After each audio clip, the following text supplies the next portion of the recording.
નમસ્કાર, ગ્રાઉન્ડ રિપોર્ટમાં આપનું સ્વાગત છે। હું છું આપની સાથે સંધ્યા। શું કોઈ મંદિરે જાઓ ને તમારો પાસપોર્ટ ભગવાનને ધરાવો તો વિઝા મળી જાય? શું મંદિરે પગે લાગવા માત્રથી તમારા દુઃખ દૂર થાય? 5 શનિવાર ભરો તો બજરંગબલી તમારી શારીરિક સમસ્યાને દૂર કરી દે? પ્રસાદમાં જલેબી ચઢાવો તો તમારા જીવનની ન ઉકેલાતી જલેબી જેવી ગૂંચ પણ ઉકેલાઈ જાય? જો આ તમામ સવાલ તમે કરી રહ્યા છો તો તેનો જવાબ તમને મળશે હા।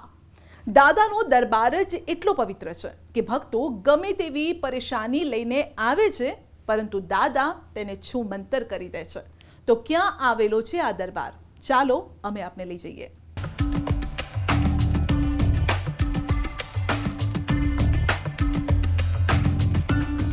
આ તો ફક્ત ઝાંખી છે, દાદાના આશીર્વાદની કહાનીઓ હજુ બાકી છે।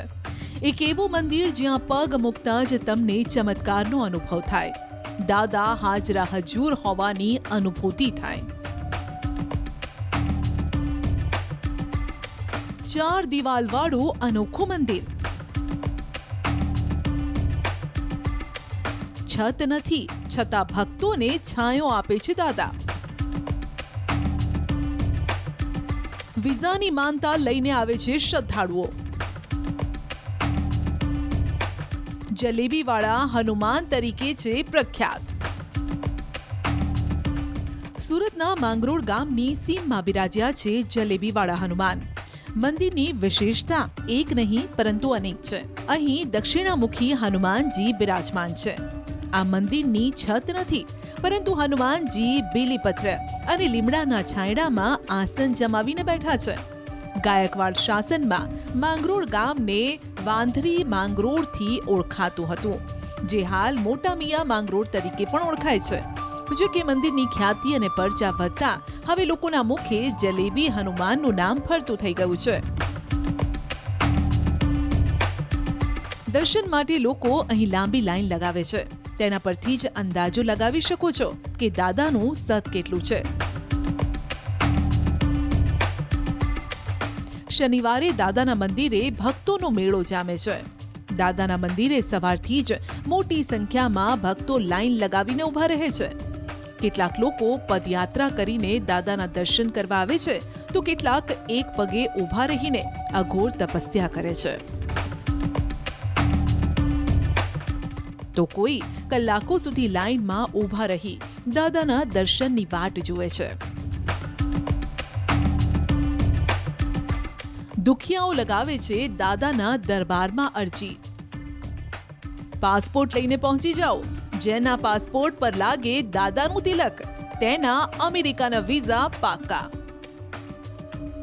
આ અમે નહીં, અહીં આવેલા લોકો જ કહી રહ્યા છે કે પાસપોર્ટ પર દાદાનું તિલક લાગે તેને મળે છે આશીર્વાદ। શ્રદ્ધા છે કે લોકો અહીંયા આવે છે, લોકો અમેરિકા જવા માટે લોકો વિઝાની અરજી કરે છે અને શ્રદ્ધાપૂર્વક પૂર્ણ પણ થાય છે। હું પહેલી વાર આવ્યો છું હજુ, અને મેં પણ એવી અરજી નાખવામાં મારી ગણતરી છે, એટલે પહેલી વાર પાસપોર્ટ લઈને આવ્યો છું। આમ તો લોકો અલગ અલગ ઈચ્છાઓ લઈને આવતા હોય છે, પણ સૌથી વધુ વિઝાની માનતા લઈને આવતા લોકો અહીં જોવા મળે છે।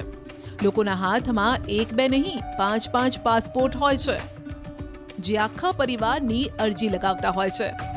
પાસપોર્ટ પૂજારીને અપાય છે ને પછી પૂજારી હનુમાન દાદાના ચરણોમાં તે મૂકે છે।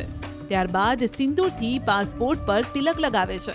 કહેવાય છે કે જેને મળ્યું આ તિલક તેનો બેડો પાર। દાદાનું તિલક લગાવીને પાસપોર્ટ જે તે વ્યક્તિને પરત કરાય છે અને પછી લોકો વિઝાની કામગીરી આગળ ધપાવે છે।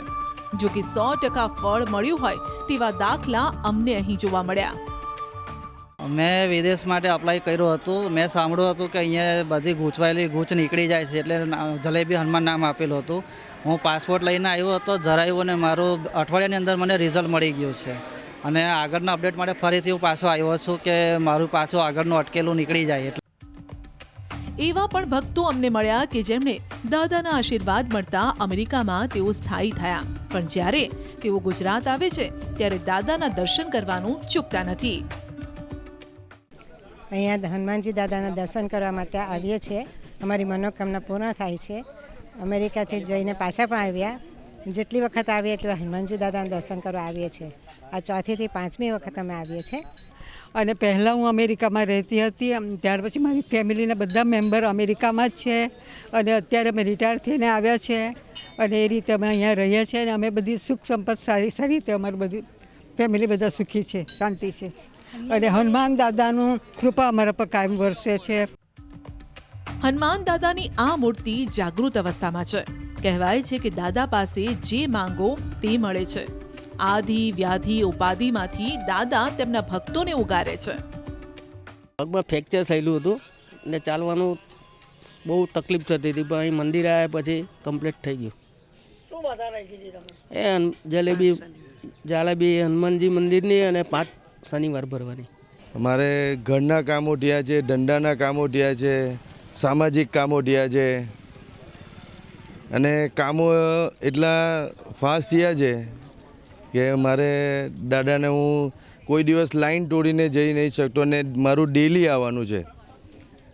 હું સવારે 9 વાગે એટલે ડેલી દર્શન કરવા આવું ને આવું છે.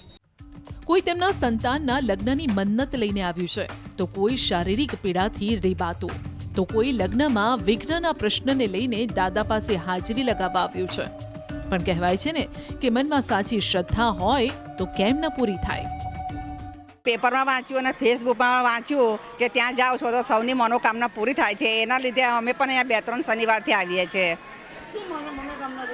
મારા બાબાના મેરેજ માટે હું અહીંયા આવું છું. એટલે મારે થોડુંક મેરેજ રિલેટેડ થોડુંક ડિસ્ટર્બન્સ હતું ને, તો હું હજુ ફર્સ્ટ ટાઈમ લાસ્ટ વીક જ આવી હતી, તો હજુ બીજા જ વીકમાં મારું કામ પૂરું થઈ ગયું છે. અને અહીંયા ખૂબ એટલે મનથી તમે શ્રદ્ધાથી અહીંયા જલેબી હનુમાન દાદાને તમે જલેબી ધરાવો કે કંઈ બી શનિવાર ભરવાની બી માનતા લો કે કંઈ પણ લો તો તમારું કામ પૂર્ણ થાય છે. ડૉક્ટરે એમને પટ્ટો પહેરીને જ ચાલવાનું કીધું હતું. ફ્રેક્ચર થયું હતું, મારા ધંધા પાણી બંધ થઈ ગયા હતા અને પછી અહીંયા અમે 5 શનિવારની બાધા રાખી હતી અને અહીંયા આવ્યા પછી લગભગ બે શનિવાર ભર્યા પછી એમને 3જે શનિવારથી પટ્ટો પહેરવાની પણ જરૂર નહીં પડી અને હવે તો એમને પેન્ટ પણ નહોતો પહેરાતો, એ પહેરાતો થઈ ગયો અને અમે વ્યવસ્થિત ગાડી ચલાવીને અમારો ધંધો પણ વ્યવસ્થિત ચાલુ થઈ ગયો અને અમે દર શનિવારે આવીએ છીએ. આ મંદિરની અનોખી વાત એ છે કે મંદિરે તેલ, પેંડા, શ્રીફળ નહીં પરંતુ મુખ્ય પ્રસાદ જલેબીનો ચઢાવાય છે. કેસરી નંદનને કેસરિયા રંગની જલેબી અતિ પ્રિય હોવાથી ભક્તો પણ તેની જ ડિમાન્ડ રાખે છે. આપણા દરેક ભક્તોની જલેબી જેવી સંસારની ગૂંચ છે, એ જલેબી જેવી હનુમાનજી ગૂંચ એ જ દૂર કરી શકે, એના સિવાય કોઈ દેવથી ગૂંચ દૂર થાય એવી નથી. હનુમાનજી મહારાજની દર શનિવારે અહીંયા 3,500 માણસની પ્રસાદી લે છે. દરેક ભાવિ ભક્તો આવે છે, દરેક ભાવિ ભક્તોના મનોકામના પૂર્ણ થાય છે.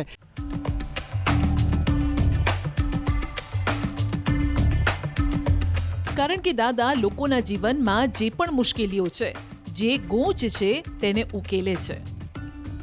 અહીંયા એવું છે કે અહીંયા જે ભક્તજનો આવે છે એમના બધાના મનોકામના જે લે છે તે 99% 101% પૂરી થાય છે અહીંયા, ને તે બધી બાધા અહીંયા મૂકવા આવે છે ને જલેબી અહીંયાથી પ્રસાદ તરીકે લઈ જાય છે. પીળા કલરની છે, કેસરા ભગવા કલરની છે, હા ને દાદાના ભગવો કલર છે તે વધારે ચડે છે અહીંયા સૌથી વધારે. ભલે દાદાના મંદિરને છત નથી, પરંતુ આધુનિકતાનો રંગ તો અહીં પણ ચઢ્યો છે. આ મંદિર પણ ડિજિટલ બન્યું છે.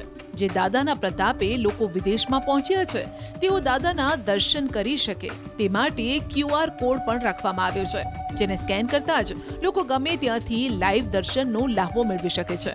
પણ સવાલ એ થાય કે આ મૂર્તિ અહીં કેવી રીતે આવી? કહેવાય છે કે દાદા અહીં જાતે જ પ્રગટ થયા છે. હનુમાન દાદાએ ગામના એક વ્યક્તિને સપનામાં આવીને એ જગ્યા પર ખોદવાનું કહ્યું અને પછી શું થયું સાંભળો. નો ઇતિહાસ એવો છે કે આથી અંદાજિત 201 વર્ષ પહેલાં બ્રાહ્મણ પરિવારને સપનું આવ્યું કે ભાઈ હું આ જગ્યાએ તમારી જમીનમાં, તમારા ખેતરમાં અહીંયા છું નીચે, જમીનની નીચે. તો બ્રાહ્મણ પરિવારો બીજે દિવસે બીજા બધાને વાત કરી, બધા બીજા બ્રાહ્મણોને ભેગા કરીને અહીંયા આવ્યા. અહીંયા ખોદકામ કરતા જલેબી હનુમાન દાદાની મૂર્તિ અને 2 શિવલિંગ જોડે નીકળ્યા. તો એ લોકોએ પાઠ પૂજા કરીને બહાર લાવીને અહીંયા મૂક્યા. જે તે સમયે આ જગ્યા વનવગડો હતી, માટે લોકોએ આ મૂર્તિને બીજે લઈ જવાનો પ્રયત્ન કર્યો, પરંતુ દાદા ત્યાંથી હટવા તૈયાર ન હતા. ગાડા મંગાવ્યા, પણ ગાડું ચાલે તે પહેલા જ પૈડા તૂટી જતા. લોકોએ ચિઠ્ઠી ઉછાળી નક્કી કર્યું કે શું કરવું, પણ દાદા તો હઠીલા, ત્યાંથી હટ્યા જ નહીં. 1990માં ભૂખી નદીના કિનારા પર ખેતરની જગ્યામાં કાચો રસ્તો બનાવી મંદિરની છત અને દિવાલો બનાવવાનું કામ શરૂ કરાયું. પરંતુ કુદરતી રીતે મંદિરની છત બનાવ્યા બાદ વારંવાર તૂટી જતી, જેથી દાદાએ સંકેત આપ્યો કે મંદિરની છત બનાવવામાં ન આવે. શનિ શિંગણાપુર દાદાની જેમ જ ખુલ્લામાં તેમની સ્થાપના કરવામાં આવે. જોકે થયું એવું જ. અહીં લીમડાનું એક મોટું ઘટાદાર વૃક્ષ છે અને આ વૃક્ષની નીચે દાદા બિરાજમાન છે ને લીમડાની ઠંડી હવા ખાય છે. દાદાની બાજુમાં જ રત્નેશ્વર મહાદેવનું શિવલિંગ પણ છે. અહીં ચમત્કારિક બેલીપત્રનું ઝાડ છે જેને કાંટા જ નથી. આ દાદાનું અહીંયાથી જમીનમાંથી આપણે બહાર લાવીને અહીંયા સ્થાપન કર્યું તે સમયનો આ બીલીપત્ર છે અને પાછળનો લીમડો અહીંયા હતો જ પહેલેથી જ. હવે બીલીપત્રની વિશિષ્ટતા એ છે કે એમાં એક પણ કાંટા નથી.